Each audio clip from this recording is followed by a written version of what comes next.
আসসালামু আলাইকুম। আশা করি সবাই অনেক ভালো আছেন। ভিভোর ভি সিরিজের আরও একটি নতুন মডেল লঞ্চ হয়েছে, যেটা হচ্ছে আপনার ভিভো V60। তো এই ফোনটা আসলে হাই রেঞ্জের একটা ফোন। তো ফোনটা দেখতে কেমন হবে, ফোনটাতে কি কি পাচ্ছেন, বিস্তারিত আলোচনা করব।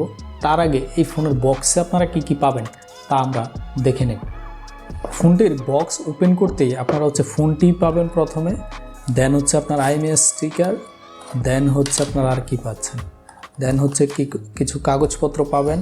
তারপর একটি ব্যাক কাভার দেওয়া হয়েছে ফোনটাতে, যেটা আপনার সিলিকনের একটা খুব ভালো মানের একটা কাভার।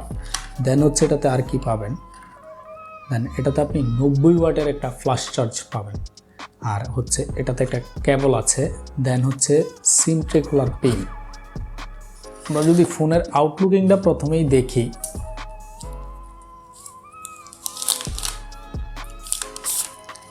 ফোনের আউটলুকিংটা কিন্তু দেখতে বেশ সুন্দর। বিশেষ করে আপনার জায়েসের যে লোগোটা আছে, এটা কিন্তু দেখতে বেশ সুন্দর লাগতেছে। তাছাড়া ফোনের হাতের যে প্রিমিয়াম একটা ফিল, আপনি এটা কিন্তু হাতে নিলেই বুঝতে পারবেন। প্রথমেই যদি আপনার ফোনটির ডিজাইন এবং বিল্ড কোয়ালিটি নিয়ে কথা বলি, ফোনটার ডিজাইন কিন্তু বেশ সুন্দর, যেটা আপনারা হাতে নিলে বুঝতে পারবেন। তাছাড়া এই ফোনটাতে কিন্তু IP68, IP69 সব কিছুই আছে, যার ফলে আপনারা যদি এটা পানির নিচে ছবি উঠাতে চান, অর্থাৎ এটাতে আপনি পানির নিচে প্লাস গোসলের সময়, ওই সময় কিন্তু আপনারা চাইলে ছবিটা উঠাতে পারবেন। তাছাড়া এই ফোনটার যে ডিসপ্লে অংশ, ডিসপ্লেটা কিন্তু সুপার অ্যামোলেড ডিসপ্লে, যেটাতে আপনার ইন ডিসপ্লে ফিঙ্গারপ্রিন্ট পাবেন। আর এটার আপনার যে ডিসপ্লে, এটা কিন্তু কোয়াড কার্ভ ডিসপ্লে পাবেন। তো ফোনের এই ছিল মোটামুটি ডিসপ্লে প্লাস ডিজাইন। এই ভিভো V60 যে মডেলটা, এটার পারফরমেন্স নিয়ে যদি আমি কথা বলতে চাই, ফোনটাতে কিন্তু আপনার প্রসেসর হিসেবে পাবেন স্ন্যাপড্রাগনের 7 Gen 4। তো এই ফোনটা দিয়ে কিন্তু আপনারা যদি গেম খেলতে চান বা ভারী যে কোনো ধরনের ব্রাউজ করেন, সব কিছু কিন্তু খুব অনায়াসে করতে পারবেন। তাছাড়া এই ফোনটাতে যদি আপনি ব্যাটারি সেকশন নিয়ে কথা বলতে যাই, এটাতে কিন্তু আপনার 6500 mAh বিগ একটা ব্যাটারি ইউজ করা হয়েছে। তাছাড়া এটাতে আপনার 90 ওয়াটের ফ্ল্যাশ চার্জ থাকায় খুব কম সময়ে কিন্তু আপনি এটা চার্জ করতে পারবেন, আর সারাদিন র্যান্ডমলি ইউজ করতে পারবেন।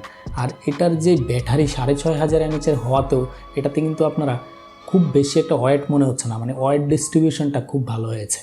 আর এটার যদি ক্যামেরা সেকশন নিয়ে কথা বলতে যাই, পিছনে কিন্তু আপনার ডুয়েল যে ক্যামেরা, এটা 50 মেগাপিক্সেল। এটাতে আপনার টেলিফুট লেন্স ইউজ করা হয়েছে, যেটা আপনার 100x পর্যন্ত জুম করতে পারবেন। আর ফ্রন্ট অংশেও কিন্তু আপনারা 50 মেগাপিক্সেলের একটা সেলফি ক্যামেরা পাবেন।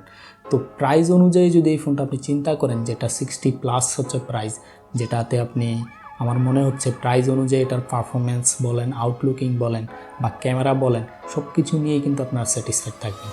তো এই ফোনটি আসলে আপনাদের যে আউটলুকিংটা কেমন হয়েছে, তাছাড়া আপনাদের কাছে এটার পারফরমেন্স অর্থাৎ 7 Gen 4 যে প্রসেসরটা ইউজ করা হয়েছে কেমন হতে পারে, আপনাদের কাছে কী মনে হচ্ছে, অবশ্যই আমাদেরকে কমেন্ট করে জানাতে পারেন। আর ভিডিওটা যদি ভালো লেগে থাকে, লাইক, শেয়ার এবং সাবস্ক্রাইব করে আমাদের পাশেই থাকবেন।